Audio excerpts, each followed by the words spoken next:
पिछले चैप्टर में पिछले क्लास में हम लोग रेस्ट और मोशन के बारे में जाने थे कि रेस्ट क्या है और मोशन क्या है, और उसमें हमने रिफरेंस पॉइंट भी जाना था। रेस्ट क्या है? तो रेस्ट है कि कभी भी समय पास कर रहा हो और कोई भी पार्टिकल अपना पोजीशन चेंज नहीं कर रहा हो विथ रिस्पेक्ट टू सराउंडिंग या इमीडिएट पार्टिकल। आसपास के पार्टिकल या आसपास के सराउंडिंग के हिसाब से यदि कोई पार्टिकल अपना पोजीशन चेंज नहीं कर रहा है, भले ही समय पास करता जा रहा है, तो उसको रेस्ट बोलते हैं। और यदि वो ऐसा कर रहा है, यदि समय पास हो रहा है और पार्टिकल भी अपना पोजीशन चेंज कर रहा है बार बार अपने इमीडिएट सराउंडिंग के रिस्पेक्ट में, तो उसको हम लोग मोशन कहेंगे। फिर मैंने बताया था कि ये इन दोनों को नापने के लिए एक पॉइंट का निर्धारण किया जाता है, डिसाइड किया जाता है एक पॉइंट को, और उस पॉइंट को हम लोग रेफरेंस पॉइंट बोलते हैं, यानी कि the point from which state of rest और मोशन कैन बी डिसाइडेड। वो पॉइंट जिससे रेस्ट या मोशन को हम लोग डिसाइड कर पाते हैं, उसी को हम लोग बोलते हैं क्या? Reference point. इसके बाद जो है हम लोग का, उसके बाद मैंने बताया था कि यदि कोई ऑब्जेक्ट बहुत ज़्यादा स्लो चल रहा हो, बहुत ज़्यादा स्लो, तो वो हम लोग को कैसा लगेगा? रेस्ट में। और यदि ऑब्जेक्ट फेयरली फास्ट चलता है, तब जाके वो लगता है कि वो मोशन में है। ये अपने देखने की प्रवृत्ति है, देखने की क्षमता है, समझने की क्षमता है। अब इसके बाद जो है टॉपिक हम लोग का आगे वो है डिस्टेंस। डिस्टेंस के बारे में जरा जाने क्या है।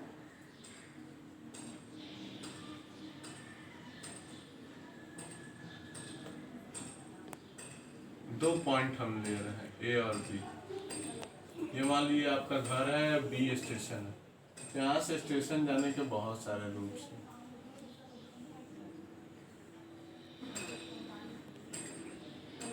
तो ये डिफरेंट रूट्स से लोग जाते ही हैं, सारे रूट से जाते हैं। इन सारे रूट्स का लेंथ भी अलग अलग होगा, और इन सब के अपने अपने लेंथ को डिस्टेंस बोलेंगे। ठीक है? किसी एक जगह से दूसरे जगह जाने के लिए जो लेंथ ऑफ पाथ होता है, उसी को हम लोग क्या कहते हैं? डिस्टेंस। तो भले ही हमको अपने घर से स्टेशन जाने के लिए बहुत सारे रास्ते लेने पड़े, लेकिन हर रास्ता जो होगा वो अपने आप में एक दूरी होगा, अपने आप में एक डिस्टेंस होगा। तो डिस्टेंस मतलब क्या हुआ? Length of path travelled by a body. समझ गए? मतलब एक जगह से दूसरे जगह जाने के क्रम में जो लेंथ ऑफ पाथ ट्रेवल किया जाता है, उसी को हम लोग डिस्टेंस बोलते हैं। अब ये जो डिस्टेंस है, चूंकि ये क्या है, एक तरह का, देखिए यहाँ पे क्या है? लेंथ है। तो लेंथ है तो इसकी एसआई यूनिट क्या होगी?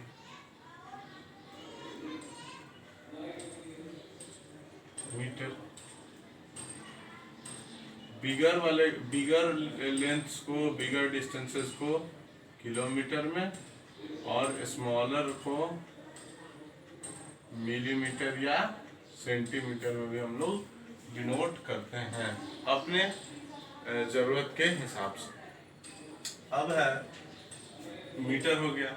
उसके बाद अब बताइए कि ये कैसी क्वांटिटी है, स्केलर है या वेक्टर है? तो यहाँ पर क्लियर मैंने बताया कि हर रास्ते की अपनी अपनी दूरी है, लेकिन कोई एक डायरेक्शन फिक्स है एक जगह से दूसरे जगह जाने का, कि नहीं इसी डायरेक्शन से हम जा सकते हैं केवल, ऐसा तो नहीं है।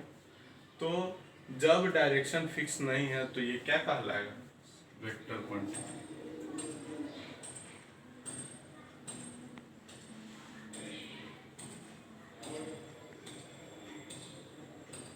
It is vector quantity. इतनी बातें हम लोगों को डिस्टेंस के बारे में जाननी है। अब इसके बाद डिस्टेंस का ही एक स्पेसिफाइड फॉर्म होगा, उसको डिस्प्लेसमेंट बोलते हैं। तो डिस्प्लेसमेंट के बारे में भी हम लोग देखते हैं। देखिए, अब अगला जो टॉपिक है डिस्टेंस के बाद, वो है डिस्प्लेसमेंट।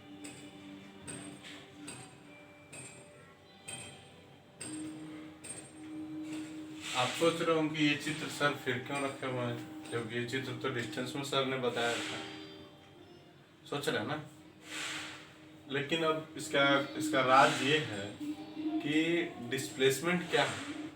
तो भले ही एक जगह से दूसरे जगह जाने के लिए बहुत सारे रास्ते हैं, but the shortest one is the displacement. Shortest one जो इसमें से होगा वही डिस्प्लेसमेंट होगा। जैसे यहाँ पर ए बी जो है, ए बी वाला रास्ता ये सबसे शॉर्टेस्ट है, सबसे शॉर्टेस्ट यही, बाकी जो है वो लॉन्गर डिस्टेंसेस हैं।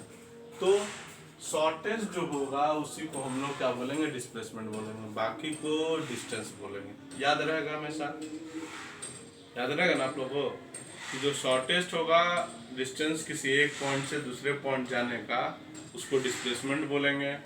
और जो आपको ये क्या कहते हैं, जो बाकी लेंस जो बचेंगे उनको डिस्टेंस बोलेंगे। तो इसको हम लोग लिख सकते हैं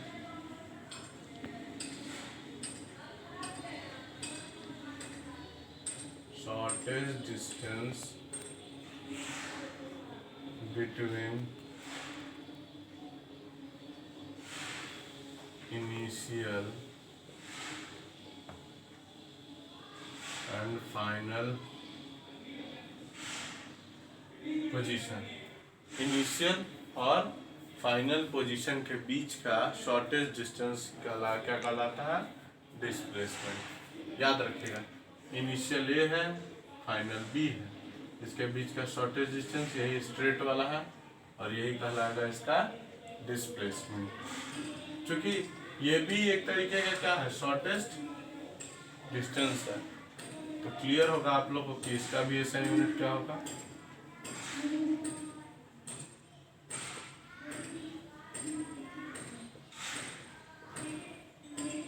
मीटर एम। बड़े यूनिट होंगे तो किलोमीटर और छोटा होगा तो सेंटीमीटर या मिलीमीटर भी इस्तेमाल करेंगे। अब आगे की बात जब हम करें, अब ये कैसा क्वांटिटी है, स्केलर है या वेक्टर। तो सबसे पहला कि हम लोग क्या जानना है कि एक जगह से दूसरे जगह जाने के लिए जो सबसे छोटा, यानी कि वो रास्ता कोई एक फिक्स ही होगा, उसका डायरेक्शन फिक्स होगा। तो जब हमारा और वैल्यू भी फिक्स होगा इसका, जब वैल्यू फिक्स है और डायरेक्शन भी एक ही है, फिक्स्ड ही, वैल्यू भी फिक्स है, डायरेक्शन भी फिक्स है, तो यानी ये कैसा क्वांटिटी कहलाएगा, वेक्टर। तो क्या लिखेंगे, इट इज वेक्टर क्वांटिटी। कैसा क्वांटिटी है, वेक्टर क्वांटिटी। ठीक है, तो ये डिस्टेंस और डिस्प्लेसमेंट में अंतर। और याद रखिएगा कि ये हमेशा इसमें बाकी चीज़ों के बीच में नहीं, इनिशियल एंड फाइनल पोजीशन के बीच का डिस्टेंस शॉर्टेस्ट डिस्टेंस। मतलब इनिशियल हमको शुरू कहाँ से करना है और फाइनल हमको जाना कहाँ पे है, इन दोनों के बीच का जो शॉर्टेस्ट डिस्टेंस है वही है आपका क्या, डिस्प्लेसमेंट। याद रखिएगा, शॉर्टेस्ट डिस्टेंस हमेशा। अब डिस्टेंस और डिस्प्लेसमेंट को आप अच्छे से समझिए। इसके लिए मैं आपको 2 क्वेश्चंस दे रहा हूँ, उसको बनाइएगा न्यूमेरिकल के तौर पर। और यदि आप अच्छा से बना दी, कल मैं जब आंसर मिलाऊंगा और आपका आंसर मिल रहा है तो आपको क्लियर हो गया। यानी पहला क्वेश्चन,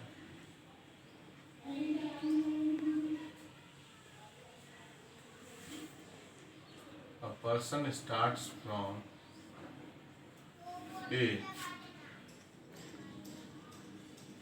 reaches B and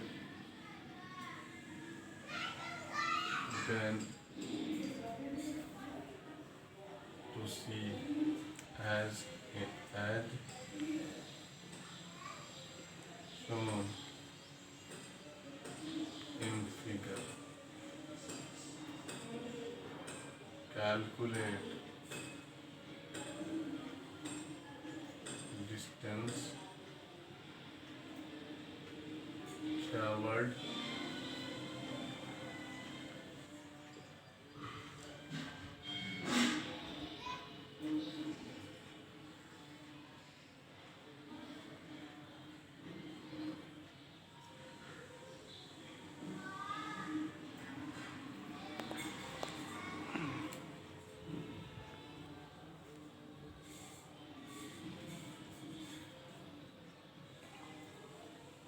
ये हो गया 1। Question number 2, Ram while running along a circular track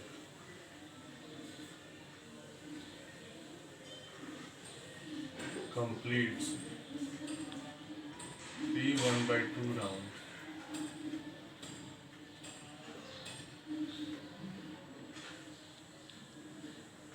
Calculate first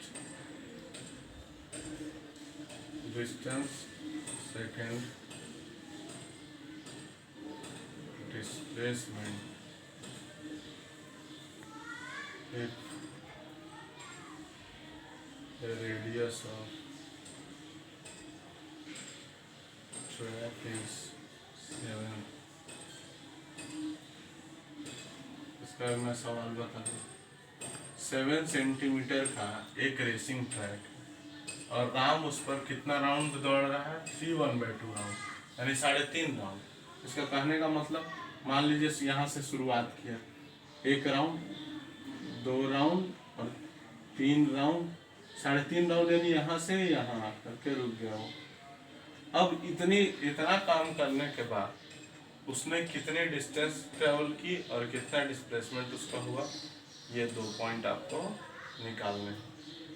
फिर भी और यदि आप इतना समझना शुरू कर दिए तो यानी आपको डिस्टेंस और डिस्प्लेसमेंट में कोई दिक्कत नहीं है। आगे चल के मैं डिस्टेंस और डिस्प्लेसमेंट में डिफरेंस कल वाले वीडियो में बताऊंगा, लेकिन उससे पहले आपको डिस्टेंस और डिस्प्लेसमेंट अच्छे से समझ में आ जाना चाहिए। इसलिए मैंने आपको यहाँ 2 क्वेश्चंस दिए हैं, आप लोग सब लोग बनाइएगा और अपनी कॉपियों को भेजिएगा। और बाकी लोग जो लोग YouTube चैनल पर पढ़ रहे हैं वो लोग भी बनाएं, और यदि उनको कोई दिक्कत होती है तो कमेंट बॉक्स में लिख करके सूचित करें। Thank you.